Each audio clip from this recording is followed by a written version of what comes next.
All right, hello Photoshop students. I'm just going to make this quick tutorial to reiterate what we're going to do in class today to give you something to look back to if you kind of forget the actions. And I will try to have it written out as well.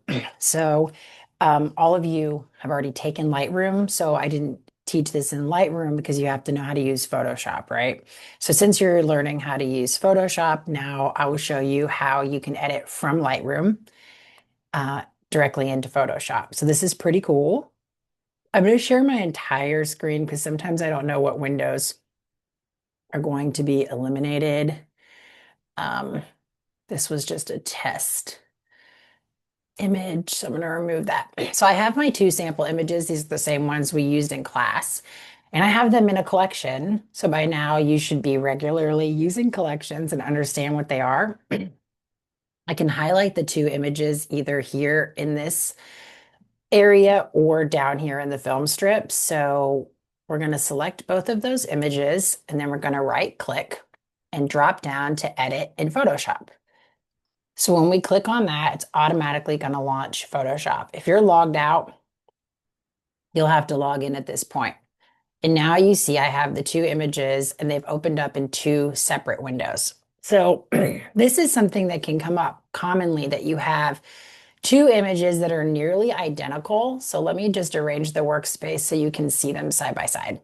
Since they're horizontal images, I'll do horizontal.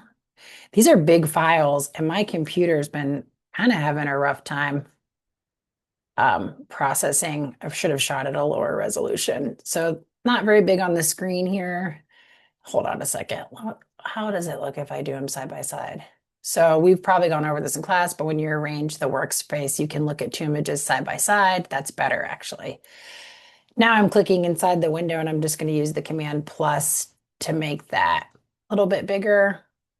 So what we've got here is I have these two images I took of kids with the balloons. This image is perfectly sharp, but it doesn't have the awesome fire. So this image is slightly out of focus and it has the fire. So we want the fire from this image, but with the sharp balloon and the sharp kids in this image. So how do we do that? Well, Photoshop is now smarter than me. So we can try to automate this entire process. So with the two images open in Photoshop, we're going to go to File, drop down to Automate, and then drop down to Photo Merge. You'll see in here there's several different types of photo merging, whether you're making a panoramic or whether you're trying to do a collage or if you're doing some purposely sort of distorted images. It has all these different words that it uses for it. We're going to use the auto one. And we're going to see if Photoshop is smart enough to figure out that we want the fire and the sharp kids. And I'll tell you what, I've done this 3 times, and 2 of the 3 times it knew what we wanted. So you can either manually select files, but since we have already opened the files from Lightroom, we don't need to do that. So where you see it says browse here, that would be if you were doing this action just straight in Photoshop, not boomeranging from Lightroom in. We're just going to choose add open files. Oh, I skipped a step. Okay, good learning. Documents must be saved before they can be merged. So Photoshop just stopped me from making a potentially destructive edit on an original file.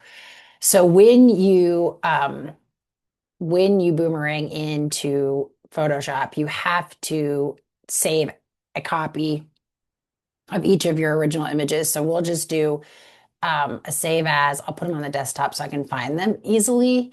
And they could be any file. A TIFF, we remember, has layers, but so does Photoshop. So let's just be safe and call it Photoshop. It automatically gave it that file name with edit on it. That works for me. Now this one's got a funky little file name, but I'm not sure why. Probably because I've been messing around with these for these tutorials. So I am going to ignore that for right now. And here you see it automatically gave it its original file name and it called it edit too. So that's good for me. So now when we're making these edits, we are not going to be making potentially global destructive edits on our original image. We have just made copies of those images and we'll be working from there. So let's try this again.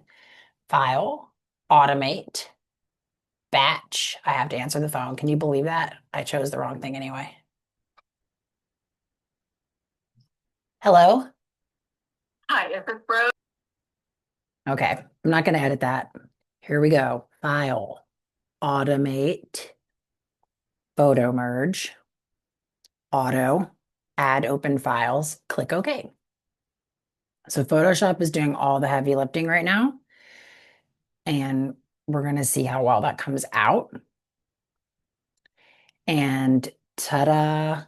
As you can see, Photoshop figured out exactly what I wanted, that we have the fire in the balloon and the children sharp on the bottom. So we can actually close or even just minimize the other files right now because we only want to work with this. And because of the moving around to stack the images properly, we have some area we need to crop. So I'm going to hit the C on my keyboard to shortcut to the crop. And because I'm a purist, I do want to keep this in its original 2:3 ratio. I also want to keep as much of that balloon in the shot as I possibly can. So I'm good with that crop. And I will bring up since this is an option now. The other thing I could try to do is some generative expand, but I don't want to add fake balloon. So I'm comfortable cropping this. But in a situation like this, you could also kind of AI generate and expand the background and see if that works for you. So I think this is good enough. It did merge the blurry balloon. So if we want, the last step that we could do is actually erase away by using the reveal and conceal on the mask. And we could only keep the fire and we could paint away the blurry balloon to have the sharper balloon. But I'm also okay with it being slightly soft. So I'm going to leave it at that. I'll show you that in class depending on how well it does. But literally, Photoshop just did a very hard task. So with most boomerang edits from Lightroom to Photoshop, once you save this final image, it will actually put the photo back into Lightroom. But because we merged two images, it's not going to do that. I did want to show you the difference. So that would be the end of this image, and then we would have to save it as whatever you want to call it. Um, I will go ahead and save it so that I can show you all in class. We'll call this the final test balloon.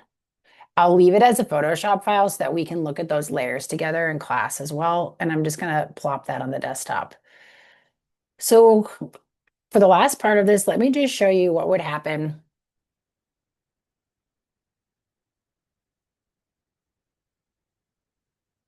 Wait a minute.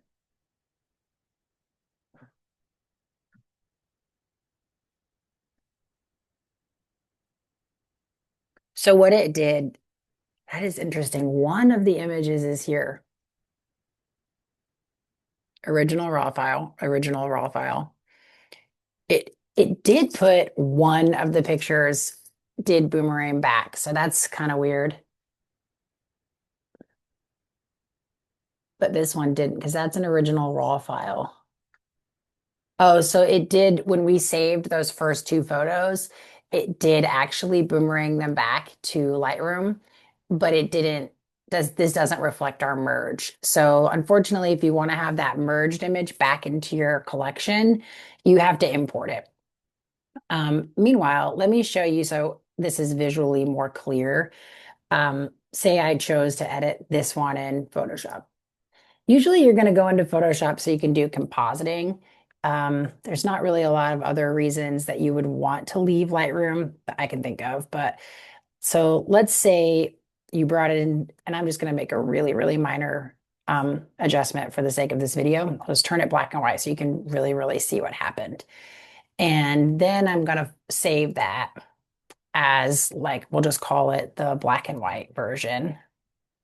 I'll also just put that in the desktop. Okay, so without doing anything else, let's hope this works. When we go back to Lightroom, it automatically brings that edited image back and it will give it the file name that I saved it as. So that's kind of neat. When you do one at a time, it will bring that. So you'll have multiple versions, whatever you decided to do in Photoshop. Now, sometimes it also stacks the images. So you see how it says like one of three here? If I right click and unstack, um, it didn't look stacked to me before that, but if you unstack it, then the images will appear next to each other. So now it chose to stack this one here. So I'm going to select that and unstack so you can actually see nothing really changed. That was weird, but I hope that helps reiterate what we did in class today. Bye.